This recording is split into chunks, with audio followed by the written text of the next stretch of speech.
شروع کرتے ہیں اللہ کے بابرکت نام سے جو بڑا مہربان اور نہایت رحم والا ہے۔ تمام تعریفیں میرے اللہ رب العزت کے لیے ہیں۔ السلام علیکم لسنرز، میں ہوں آپ لوگوں کی ہوسٹ نوشین، اور میں اپنے چینل خوفناک کہانیوں میں اپنے سبھی سننے والوں کو بہت خوش آمدید کہتی ہوں۔ لسنرز، کیسے ہیں آپ سب؟ میرے چینل کی خوفناک کہانیوں کو کتنا پسند کرتے ہیں؟ ان سے کتنا کچھ سیکھتے ہیں؟ اپنی رائے مجھے کومنٹ باکس میں ضرور دیا کریں۔ آج آپ لوگوں کے لیے میں بہت ڈرامنی کہانیاں لے کر آئی ہوں جنہیں آپ بہت زیادہ پسند کریں گے اور ان سے بہت کچھ سیکھیں گے۔ میرے آج کے سٹوری سینڈرز ہیں فہد کراچی سے، انم خان لاہور سے، محمد اسلام جدہ سے اور وقاص احمد مانچسٹر سے۔ بڑھتے ہیں آج کی پہلی خوفناک کہانی کی طرف۔ یہ خوفناک کہانی فہد شیئر کر رہے ہیں۔ فہد کہتے ہیں، میں کراچی کا رہنے والا ہوں اور آپ کے ساتھ اپنی زندگی میں پیش آنے والا ایک ناقابل فراموش واقعہ شیئر کرنا چاہتا ہوں۔ میری ایج اس ٹائم 28 ایئرس ہے۔ یہ واقعہ آج سے 15 سال پہلے کا ہے۔ ہمارے بہت سے ریلیٹیوز انڈیا میں رہتے ہیں۔ میرے دادیال تقریباً سبھی انڈیا میں ہوتے ہیں اور سال میں تقریباً 1 سے 2 دفعہ ہم لوگ انڈیا ان کے پاس جایا بھی کرتے ہیں۔ وہاں پر ہم لوگوں کا سٹے میرے چھوٹے چاچو کے گھر ہوتا ہے۔ ایک دفعہ کی بات ہے، ہم لوگ انڈیا ہی گئے ہوئے تھے۔ میرے کزن کا اور میرا پلان بنا کہ چلو کچھ کھانے کے لیے چلتے ہیں جہاں پر ان کا گھر ہے۔ مارکیٹ میں جانے کے لیے ان کے گھر کو 3 راستے لگتے ہیں۔ ایک راستے کے اوپر ایک مندر ہے، ایک راستے کے اوپر ایک قبرستان ہے اور ایک راستے کے اوپر شمشان گھاٹ ہے۔ مجبوراً ان تینوں میں سے کسی ایک راستے سے ہوتے ہوئے ہم لوگوں کو مارکیٹ جانا تھا۔ ہم لوگوں نے حیدرآبادی بریانی کھانے جانا تھا۔ ہم دونوں کزن نکلے۔ میرے کزن کی ایج مجھ سے 4-5 سال بڑی ہے۔ ہم لوگوں نے اپنا سائیکل لیا۔ میرے کزن سائیکل چلا رہے تھے اور میں ان کے ساتھ بیٹھا ہوا تھا۔ تقریباً رات کے 11-11:30 بجے کا ٹائم تھا۔ سردیاں بھی بہت زیادہ تھیں، ہر طرف سناٹا تھا، اور ویسے بھی جو یہ راستے تھے ان کے اوپر بہت زیادہ آمد و رفت نہیں ہوا کرتی تھی۔ اب وہ جو شمشان گھاٹ والا روڈ تھا اس کے اوپر وہ شمشان گھاٹ بنایا گیا تھا جس کی 4 سے 5 فٹ کی ایک 4 دیواری بھی کی گئی تھی، اور اس کی ایک سائڈ پر ایسی جگہ تھی جہاں پر جو ان کے وفات پا جاتے ہیں ان کی یادگار کے لیے ایک جگہ سمادھیاں وہاں پر رکھی جاتی ہیں۔ اس کو بڑی بڑی جھاڑیوں کے ساتھ اس حصے کو کور کیا گیا تھا۔ جب ہم لوگ اس راستے سے گزرے مجھے بہت ڈر لگ رہا تھا۔ میں تھوڑا سا ڈرپوک بھی ہوں۔ میں نے آنکھیں بند کر لیں اور آیت الکرسی پڑھنا شروع کر دی۔ میرے کزن سائیکل چلا رہے تھے اور جان بوجھ کر مجھے تھوڑا تھوڑا ڈرا بھی رہے تھے۔ میں ان کو بار بار یہ کہہ رہا تھا کہ مجھے مت ڈرائیں۔ جیسے ہی ہم لوگوں نے تھوڑا سا راستہ کراس کیا شمشان گھاٹ کا، ابھی مکمل طور پر ہم نے اس کو کراس نہیں کیا تھا، میں نے آنکھیں کھول دیں۔ اب جہاں پر ان کی وہ سمادھیوں والا حصہ تھا، ان جھاڑیوں میں ہم لوگوں کو نظر آیا کہ کوئی وائٹ ڈریس میں کوئی کھڑا ہوا ہے۔ ہم لوگ بہت زیادہ ڈر گئے، میں تو بہت زیادہ ڈر گیا کہ یہ کیا ہے، لیکن وہ جو کوئی بھی تھا وہ چلتا ہوا روڈ کی طرف آ رہا تھا۔ جب وہ روڈ کی طرف آئے تو وہ ایک بوڑھی خاتون تھی اور وہ اس طرح سے چل رہی تھی جیسے ان کی ٹانگ میں کوئی مسئلہ ہے۔ وہ لڑکھڑا کر چل رہی تھی، بالکل روڈ کے سینٹر میں آ گئی وہ۔ ہم لوگوں کو بڑا تعجب ہوا کہ اس ویرانے میں اتنی رات کو یہ بوڑھی خاتون یہاں پر کیا کر رہی ہیں۔ انہوں نے وائٹ کلر کا ڈریس پہنا ہوا تھا۔ جیسے ہی ہم لوگوں نے ان کو کراس کیا، اس ٹائم بھی میں آیت الکرسی پڑھ رہا تھا۔ ابھی ہم نے ان کو کراس ہی کیا تو ایک دم سے بیک سائڈ سے بہت زیادہ بھیانک چیخنے کی آواز آنے لگ گئی۔ ہم لوگ بہت خوفزدہ ہوئے۔ ہم لوگوں نے اپنا سائیکل کھڑا کیا اور پیچھے پلٹ کر دیکھنے لگ گئے۔ جب پیچھے پلٹ کر دیکھا تو ایسا لگ رہا تھا کہ وہ جو بوڑھی خاتون ہے ان کا ایکسیڈنٹ ہو گیا کسی بائک کے ساتھ۔ وہ زمین پر گری پڑی تھی۔ ان کے وہ جو وائٹ کلر کا ڈریس تھا وہ بلڈ کے ساتھ سارا ریڈ نظر آ رہا تھا۔ اس روڈ پر بہت زیادہ اسٹریٹ لائٹ نہیں تھی، بس ایک کونے پر ایک چھوٹی سی لائٹ لگی ہوئی تھی جس میں تھوڑا بہت ہی کچھ نظر آ رہا تھا۔ اور دیکھنے میں ایسا محسوس ہو رہا تھا جیسے وہ جو بائک والا ہے جس نے ان کو ٹکر ماری ہے، جس کے ساتھ ان کا ایکسیڈنٹ ہوا ہے، وہ جو روڈ کے ساتھ کچی جگہ ہوتی ہے وہاں پر گرا پڑا ہے۔ ہم لوگوں کے تو پاؤں کے نیچے سے زمین نکل گئی۔ میرے کزن نے سائیکل روکا، وہ سائیکل سے نیچے اتر کر اس طرح بڑھنے لگ گئے، تو میں نے اسے یہ کہا کہ وہاں پر مت جانا ورنہ چاچو سے تمہاری شکایت کر دوں گا، مجھے بہت ڈر لگ رہا ہے، چلو یہاں سے نکلتے ہیں۔ ہم لوگوں نے فوراً سے سائیکل چلایا اور وہاں سے ہم لوگ نکل پڑے۔ ابھی ہم لوگ تھوڑے سے ہی دور گئے تھے، اس جگہ پر بہت زیادہ رش ہو گیا ایک دم سے، جو سنسان جگہ تھی جہاں پر دور دور تک کوئی بھی نہیں تھا، وہ جگہ بھر گئی، سارا کراؤڈ ہو گیا وہاں پر۔ ہم لوگ ریسٹورینٹ پہنچے، ہم لوگ بہت زیادہ ڈرے ہوئے تھے، بہت زیادہ خوف زدہ تھے۔ وہاں پر بیٹھے، پانی پیا، کچھ سانس میں سانس ہم لوگوں کی آیا۔ ہم لوگوں نے وہاں پر بریانی کھائی، کافی دیر ہم لوگوں کو ہو گیا، ہم بہت زیادہ خوف زدہ تھے۔ ہم خود کو ریلیکس کرنے کی کوشش کر رہے تھے کہ ہم لوگ اپنے اس خوف کے اوپر تھوڑا سا قابو پا سکیں کہ ہم نے گھر واپس جانا ہے، اور ہم لوگوں نے گھر یہ بات جا کر کسی کو بھی نہیں بتانی، لیکن ہم لوگ بہت زیادہ خوف زدہ تھے۔ جیسے ہی ہم لوگ واپس آنے لگے، وہاں پر بیٹھے بیٹھے باتیں کرتے کرتے ہمیں ٹائم کا بھی آئیڈیا نہیں رہا۔ اب تقریباً 1:30 پونے 2 بجے کا ٹائم ہو گیا تھا، کہاں ہم 11:30 بجے کے نکلے ہوئے تھے۔ ہم لوگوں نے اس روڈ سے ہی واپس جانا تھا کیونکہ اور تو کوئی راستہ تھا نہیں۔ جیسے ہم لوگ دوبارہ اس روڈ پر آئے، وہاں پر بالکل سناٹا تھا، ہم بہت زیادہ ڈرے ہوئے تھے۔ ہم لوگ آیت الکرسی پڑھتے ہوئے اس روڈ پر آئے، اتنا سناٹا تھا، اتنا سناٹا تھا کہ ایسے لگ رہا تھا کہ وہاں پر ایسا کچھ ہوا ہی نہیں ہے۔ وہ مین جگہ جہاں پر وہ جو بوڑھی خاتون تھی جن کا ایکسیڈنٹ ہوا تھا، وہ جگہ بھی بالکل صاف تھی۔ شاید اندھیرا بہت زیادہ تھا، ہمیں ایسا لگا کہ اس لیے ہمیں کچھ نظر نہیں آ رہا۔ ہم لوگوں نے یہ سوچا کہ مے بی اب اس انسیڈنٹ کو 2-3 گھنٹے گزر چکے ہیں، تو اس لیے یہاں پر ایسا کچھ بھی نہیں ہے۔ خیر ہم لوگ گھر واپس آ گئے، خوف کے مارے بالکل بھی نیند نہیں آ رہی تھی۔ پتہ نہیں رات کی کس پہر ہم لوگوں کی آنکھ لگی، جب صبح ہم لوگ جاگے تو وہ سارا منظر آنکھوں کے آگے آ گیا۔ میں نے اپنے کزن سے یہ کہا کہ چلو جا کر اس جگہ کو دیکھ کر آتے ہیں اور وہاں کے لوگوں سے کچھ پوچھتے ہیں۔ وہاں پر 1-2 شاپس بھی تھیں، ان سے پوچھتے ہیں کہ یہاں پر رات کو جو ایکسیڈنٹ ہوا تھا ان خاتون کا کیا بنا۔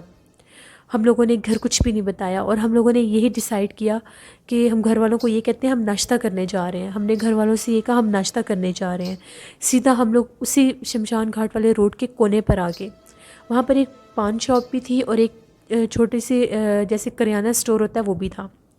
اس کے پاس گئے، اس سے پوچھا، وہ میرے کزن کا کچھ دوست ہی تھا، اسے لگا ہم لوگ مذاق کر رہے ہیں، وہ ہنسنے لگ گیا، کچھ بھی نہیں ہے، کچھ بھی نہیں ہوا، اگر تم لوگوں کو زیادہ ہی دلچسپی ہو رہی ہے تو یہ پان شاپ والے سے پوچھو، یہ کافی دیر تک یہاں پر رہتا ہے، اس کو پتہ ہوگا۔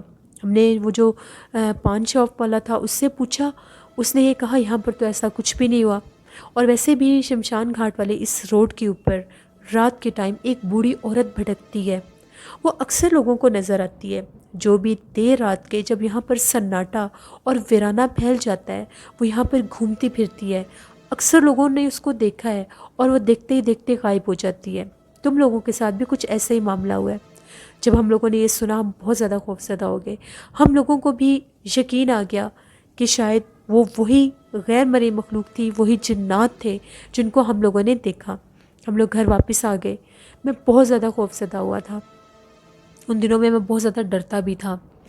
اس کے بعد ہم لوگ پاکستان واپس آ گئے، لیکن وہ جو حادثہ تھا میں وہ کبھی بھی نہیں بھول سکتا۔ اس رات کا خوف، وہ منظر آج بھی آنکھوں کے آگے آتا ہے تو میں ڈر جاتا ہوں۔ میری زندگی میں 2 سے 3 انسیڈنٹ اور بھی ہیں، میں وہ بھی آپ کے ساتھ شیئر کروں گا۔ بہت شکریہ فہد آپ کا، آپ نے اپنی سٹوری میرے ساتھ شیئر کی، تھینک یو ویری مچ۔ اسی طرح سے بڑھتے ہیں لسنرز ایک اور خوفناک کہانی کی طرف۔ یہ خوفناک کہانی انم خان شیئر کر رہی ہیں لاہور سے۔ انم خان کہتی ہے کہ آج آپ کے ساتھ ایک ایسی کہانی شیئر کرنا چاہتی ہوں جو میرے فادر نے میرے ساتھ شیئر کی ہے۔ میرے بابا بتاتے ہیں جب وہ اسکول لائف میں ہوتے تھے، ان کے ایک دوست تھے جن کا نیم وکیل انکل تھا۔ ایک دفعہ ان لوگوں کو اسکول سے چھٹیاں تھیں تو ان سارے دوستوں نے پلان کیا کہ ہم لوگ چھٹیاں گزارنے کے لیے وکیل انکل کے گاؤں چلتے ہیں۔ یہ اپنے میرے فادر جو تھے اپنے دوست کے ساتھ، وکیل انکل کے ساتھ ان کے گاؤں چلے گئے۔ وہاں پر ان کے گاؤں میں ایک پرانا قبرستان ہوا کرتا تھا۔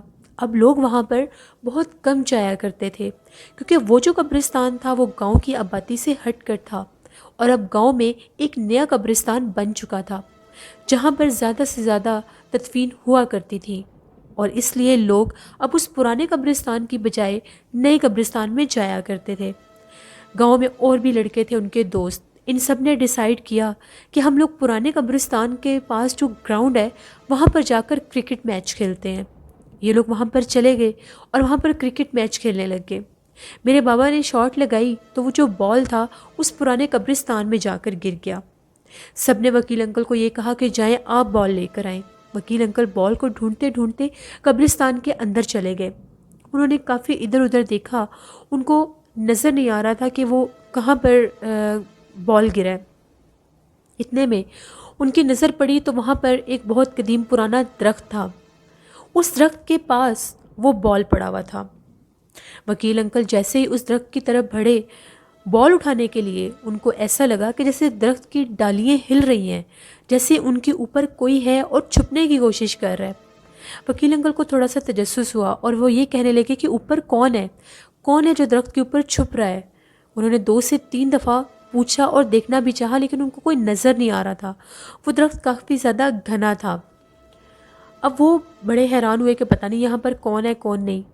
جیسے ہی وہ جھکے نیچے سے بال اٹھانے کے لیے تو ایک دم اس درخت کے اوپر سے کسی بہت بھاری سی چیز نے ان کے اوپر جمپ کر دیا۔ اتنی زور سے جمپ کیا کہ وہ زمین کے اوپر گر گئے اور چیخیں مارنے لگ گئے۔ ان سے اٹھا بھی نہیں جا رہا تھا۔ جب ان کی چیخوں کی آوازیں سن کر ان کے سارے دوست بھاگتے ہوئے آئے تو وہ زمین کے اوپر گرے ہوئے تھے اور ایسا لگ رہا تھا کہ وہ بہت زیادہ تکلیف میں ہے۔ بڑی مشکل کے ساتھ وکیل انکل کو اٹھایا گیا اور ان کے دوست ان کو اٹھا کر قبرستان سے باہر لے کر آئے اور ان سے یہ پوچھنے لگے کہ آپ کو کیا ہوا ہے۔ وکیل انکل نے یہ کہا کہ جیسے میں بال اٹھانے لگا تھا تو مجھے ایسا محسوس ہوا کہ درخت کے اوپر کوئی ہے اور وہ باقاعدہ چھپ رہا تھا۔ درخت کی جو ڈالیاں تھیں وہ اس طرح سے ہل رہی تھیں۔ میں نے بس 1 سے 2 دفعہ پوچھا کہ یہاں پر کون ہے، تبھی میں بال اٹھانے لگا تو میرے اوپر کسی نے جمپ کر دیا۔ وہ بہت بھاری تھا اور وہاں پر کوئی بھی نہیں تھا اس ٹائم۔ خیر وہ لوگ واپس شہر آ گئے۔ اس کے بعد وکیل انکل کے شولڈرز میں بہت زیادہ پین رہنا شروع ہو گیا۔ ان کی کمر میں، ان کے شولڈرز میں بہت زیادہ درد رہتا تھا۔ بہت سے ڈاکٹرز کے پاس گئے، بہت سے ٹیسٹ بھی کروائے، میڈیسنز بھی لی، لیکن دن بدن ان کی طبیعت خراب سے خراب تر ہونے لگ گئی۔ اب ان کا یہ حال ہو چکا تھا کہ ان کے پورے جسم میں درد رہنا شروع ہو گیا تھا۔ وہ اٹھ بھی نہیں تھے سکتے، ان کے کندھے اتنے بھاری رہتے تھے ہر وقت، اور کمر کی درد سے بھی برا حال تھا۔ ان کے جو فادر تھے وہ بہت زیادہ پریشان تھے کہ کسی میڈیسن کا بھی اثر نہیں ہو رہا، تو اب میں کیا کروں؟ پھر وکیل انکل نے اپنے فادر کو یہ بتایا کہ قبرستان میں میرے ساتھ یہ حادثہ ہوا تھا۔ پھر وہ ان کے جو فادر تھے اپنے بیٹے کو لے کر ایک عامل صاحب کے پاس گئے۔ جب وہ جو عامل صاحب تھے انہوں نے دم کیا تو ان کا یہ کہنا تھا کہ آپ کے بیٹے کے کندھوں کے اوپر ایک بہت ہی ڈراؤنی چڑیل سوار ہے۔ جب یہ قبرستان میں گیا تھا تو اس درخت کے اوپر چڑیل کا اور اس کے پورے خاندان کا بسیرا تھا۔ یہ بار بار اس کو مخاطب کر رہے تھے۔ جب اس کو غصہ آیا تو اس نے ان کے اوپر چھلانگ لگا دی اور وہ آج بھی ان کے کندھوں کے اوپر سوار ہے۔ اس نے اس کا بوجھ اٹھایا ہوا ہے اپنے کندھوں کے اوپر، جس کی وجہ سے ان کے پورے جسم میں درد ہے۔ وہ لوگ بہت زیادہ پریشان ہو گئے اور یہ کہنے لگے کہ اس کا کوئی حل بتائیں۔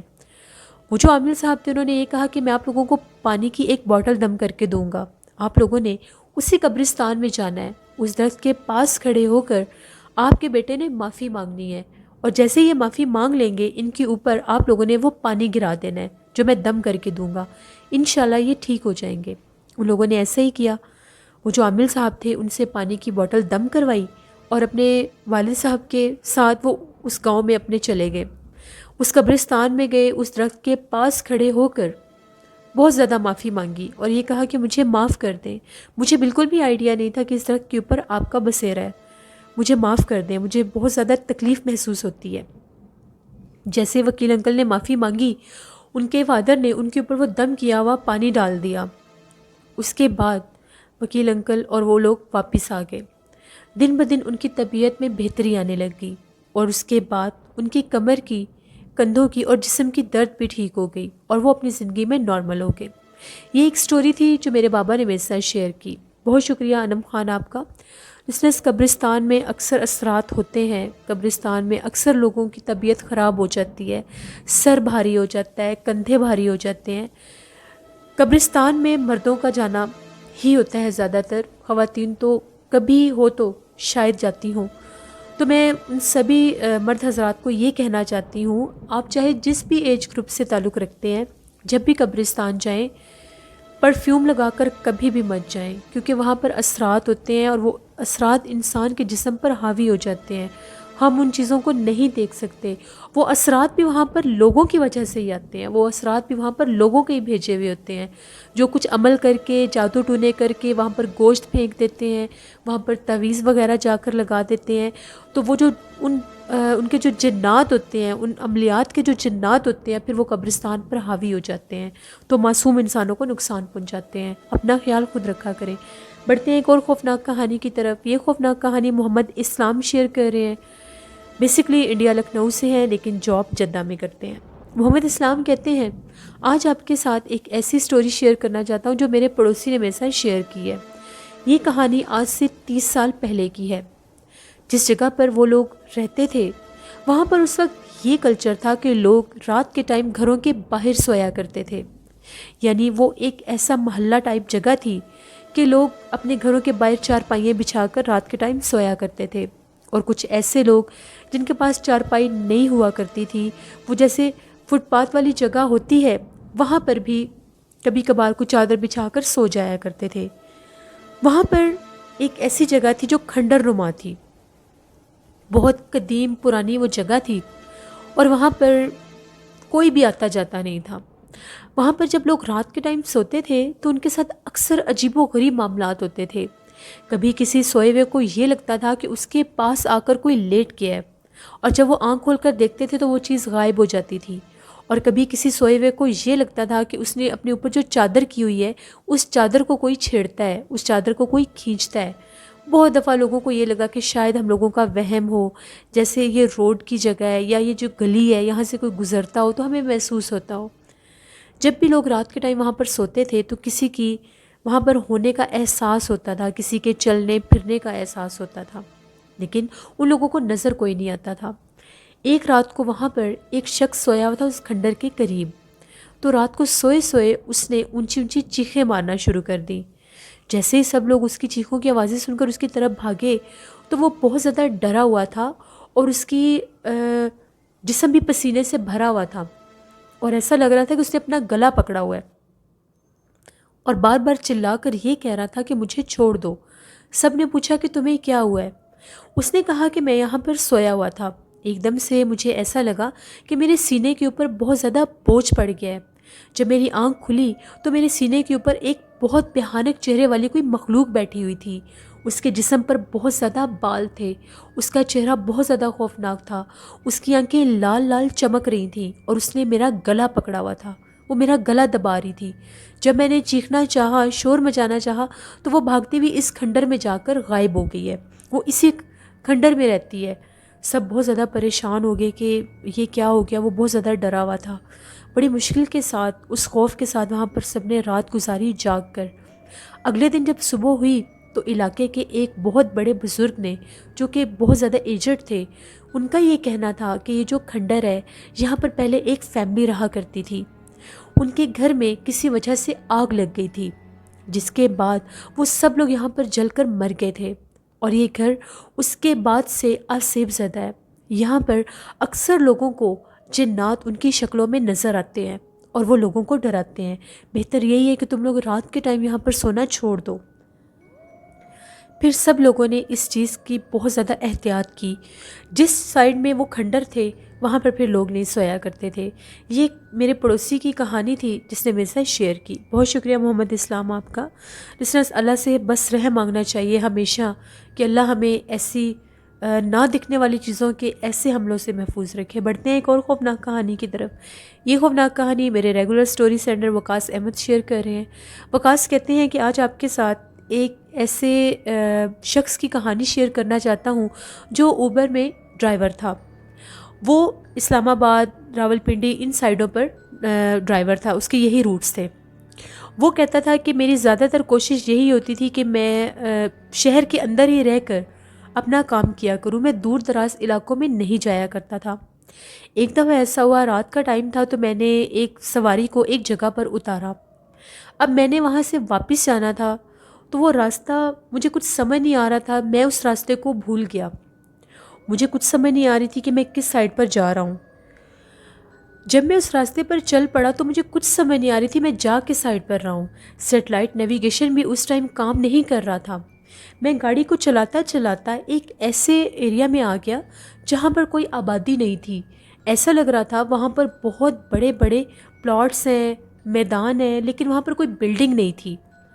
اب میں بالکل کنفیوز ہو چکا تھا کہ یہ میں آگ کس سائڈ پر گیا ہوں اور یہ راستہ کون سا ہے، میں یہاں سے نکلوں کیسے۔ اب میں اتنا پریشان تھا کہ میں نے گاڑی وہاں پر ایک سائڈ پر کھڑی کر دی اور یہ دعا مانگنے لگ گیا کہ مجھے یہاں پر کوئی نظر آ جائے، کوئی یہاں سے گزرتا ہوا ہی نظر آ جائے تو میں ان سے پوچھ لوں گا کہ میں ہوں کس جگہ پر۔ میری جو سیٹلائٹ نیویگیشن کی وہ سارا وہ بھی کام نہیں کر رہا تھا، اس کی بیٹری بھی لو ہو چکی تھی کہ میں کنیکٹ ہو سکوں کسی کے ساتھ۔ خیر میں نے تھوڑی دیر انتظار کیا تو مجھے ایسا لگا کہ دور سے کوئی چلتا ہوا آ رہا ہے۔ میری گاڑی کی ہیڈ لائٹس آن تھیں۔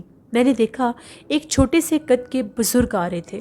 میں نے ان سے پوچھا کہ یہ میں کس راستے پر ہوں، یہ کون سا ایریا ہے، مجھے کچھ راستہ بتا دیں۔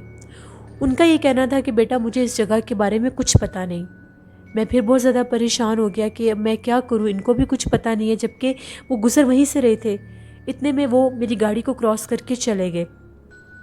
میں پھر وہاں پر انتظار کرنے لگ گیا۔ تقریباً آدھا پونا گھنٹہ مجھے وہیں پر انتظار کرتے گزر گیا۔ ایک دم سے مجھے محسوس ہونے لگ گیا کہ کوئی اونچا اونچا میرا نیم لے کر مجھے بلا رہا ہے۔ پہلے مجھے لگا کہ شاید میرا وہم ہے۔ میں نے جیسے اپنی گاڑی کے جو شیشے ہوتے ہیں وہ نیچے کیے اور آواز سننے لگا تو میرا نام لے کر کوئی مجھے یہ کہہ رہا تھا جلدی سے آؤ، میرے پاس آؤ۔ میں بہت زیادہ ڈر گیا کہ یہ کیا ماجرا ہے۔ میں نے تھوڑی سی گاڑی آگے کی تو گاڑی کے ہیڈ لائٹس میں دیکھا تو وہاں پر ایک پلاٹ میں ایک بہت قداور شخص تھا۔ اس کا قد اتنا لمبا تھا کہ اس کا جو سر تھا ایسا لگ رہا تھا آسمان کے ساتھ ہے، اس کے ہاتھ اور پاؤں ایسا لگ رہا تھا دور دور تک پھیلے ہوئے ہیں، اور وہ میرا نام بار بار لے رہا تھا۔ جب میں نے اپنی آنکھوں سے یہ منظر دیکھا میں اتنا خوفزدہ ہوا، میں نے وہاں سے گاڑی، مجھے نہیں پتا میں نے کس ڈائریکشن میں اس گاڑی کو چلانا شروع کیا۔ میں کہاں سے کہاں پہنچ گیا۔ میں ایک ایسی جگہ پر پہنچ گیا جہاں پر کچھ آبادی بھی تھی اور وہاں پر کچھ شاپس بنی ہوئی تھیں اور وہ کھلی ہوئی تھیں۔ میں بہت زیادہ ڈرا ہوا تھا۔ میں ایک سٹور پر گیا، میری حالت دیکھ کر وہ کافی زیادہ پریشان ہو گئے کہ یہ بہت خوفزدہ ہے، میرے سے پوچھنے لگ گئے، لیکن میں نے ان کو صرف یہ کہا کہ میں راستہ بھول گیا ہوں۔ وہ بہت اچھے لوگ تھے، ان لوگوں نے مجھے وہاں پر بٹھایا، مجھے پانی پلایا، اس کے بعد ان لوگوں نے میری رہنمائی کی، مجھے بتایا کہ یہ راستہ کس طرف جاتا ہے۔ اس کے بعد میں ان لوگوں کے بتائے ہوئے راستے پر واپس اپنے گھر تک پہنچا۔ اس کے بعد کبھی بھی میں کسی ایسی سائڈ پر نہیں گیا جس راستے کا مجھے کوئی بھی آئیڈیا نہیں ہوتا تھا۔ یہ میری زندگی کی ایک کہانی تھی جو میں نے آپ کے ساتھ شیئر کی۔ اسی طرح سے وقاص کہتے ہیں کہ ایک اور سٹوری آپ کے ساتھ شیئر کرتا ہوں۔ یہ سٹوری آزاد کشمیر کی ہے۔ وہاں پر ایک میرج ہال تھا۔ وہ لوگ کہتے ہیں کہ ہم لوگوں کا جو میرج ہال تھا وہ تھوڑا سا آبادی سے ہٹ کر تھا۔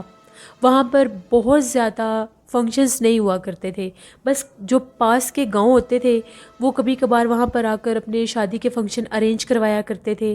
کبھی کبھار ایسا ہوتا تھا کوئی اسلامک ایونٹ ہوتا تھا تو وہاں پر کوئی اسلامک محفل ہوتی تھی، یا کبھی کبھار کسی سیمینار کے لیے وہاں پر کوئی بکنگ ہو جایا کرتی تھی۔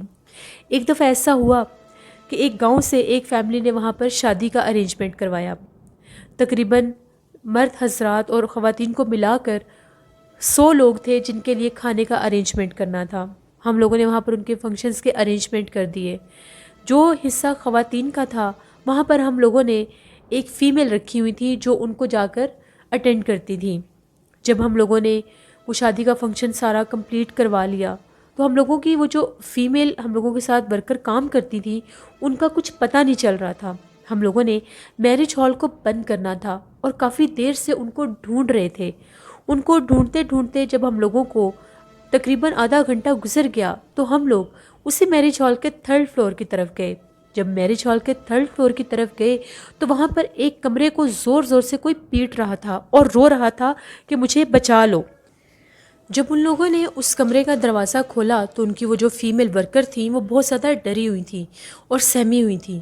ان لوگوں نے اس کو فوراً سے آفس میں بٹھایا، پانی پلایا اور پوچھا کہ کیا بات ہے۔ وہ یہ کہنے لگی کہ جیسے ہی ابھی شادی کا فنکشن چل رہا تھا تو میں نے دیکھا سرخ لباس میں ایک خاتون ہال کے دروازے میں کھڑی ہوئی تھیں۔ میں ان کے پاس گئی اور ان کو یہ کہنے لگی کہ شادی کا فنکشن، خواتین کا ارینجمنٹ اس طرف ہے، آپ غلط سائڈ پر کھڑی ہیں۔ وہ میری کسی بات کا کوئی جواب نہیں دے رہی تھی اور اپنا چہرہ اس نے چھپایا ہوا تھا۔ تبھی وہ چلتی چلتی 3rd فلور کی طرف بڑھنے لگ گئی۔ میں اس کے پیچھے بھاگتی بھاگتی گئی اور اس کو روکنے لگی کہ یہاں سے آپ کس طرف جا رہی ہیں، تو اس نے مجھے ایک دم دوپٹہ ہٹا کر اپنا چہرہ دکھایا تو اس کا چہرہ بہت زیادہ خوفناک تھا، اس کا چہرہ جلا ہوا تھا۔ جب میں نے اتنے خوفناک چہرے والی عورت دیکھی تو میں نے خود کو اس کمرے میں بند کر لیا اور مدد کے لیے سب کو پکارنے لگ گئی۔ تب سے لے کر اب تک میں اسی کمرے میں بند ہوں۔ وہ عورت کہاں ہے میں نہیں جانتی۔ وہ لوگ کہتے ہیں ان لوگوں نے اس میرج ہال کو ایک ایک جگہ سے چیک کیا، اس کا ایک ایک کونا چیک کیا، مگر کہیں کوئی عورت نہیں تھی۔ وہ جو لیڈی ورکر تھیں وہ اس حد تک ڈر گئیں کہ انہوں نے 1 ماہ کے بعد وہاں پر جاب کرنا چھوڑ دی۔ یہ 2 سٹوریز تھیں جو وقاص احمد نے شیئر کی۔ بہت شکریہ وقاص احمد، آپ کا، آپ میرے ریگولر سٹوری سینڈر ہیں۔ لسنرز اپنا فیڈ بیک مجھے ضرور دیں، آپ لوگوں کو آج کی خوفناک کہانی کیسی لگی۔ آپ لوگ بھی سٹوری شیئر کر سکتے ہیں ڈسکرپشن باکس میں دیے گئے ای میل آئی ڈی noshinwar57@gmail.com پر۔ اس کے علاوہ آپ لوگ مجھے کمنٹ باکس میں بھی سٹوری شیئر کر سکتے ہیں۔ نیلم وائس آفیشیل کو جا کر زیادہ سے زیادہ سبسکرائب کریں، خوفناک کہانیاں سنیں ان کی بھی، اور نوشین وائس آفیشیل کو بھی سبسکرائب کریں جہاں پر میں ولاگ شیئر کرتی ہوں آپ لوگوں کے ساتھ۔ لسنرز اپنا خیال رکھا کریں، اپنے پیرنٹس کا، اپنے بہن بھائیوں کا، اپنے ریلیٹیوز کا خیال رکھا کریں۔ نماز پڑھ کر، قرآن پاک پڑھ کر سب کے لیے دعا کیا کریں، اپنے لیے بھی دعا کیا کریں، اور صدقہ خیرات کو اپنی زندگی کا لازمی جز بنا لیں۔ انشاءاللہ اس سے آپ کی زندگی میں کبھی بھی کوئی پریشانی، کوئی مصیبت نہیں رہے گی۔ کل آپ لوگوں کے ساتھ پھر ملاقات ہوگی کسی نئی خوفناک کہانی میں۔ جہاں رہیں خوش رہیں، اپنی ہوسٹ نوشین کو اپنی دعاؤں میں ضرور یاد رکھیے گا۔ Thank you for watching, stay blessed, اللہ نگہبان۔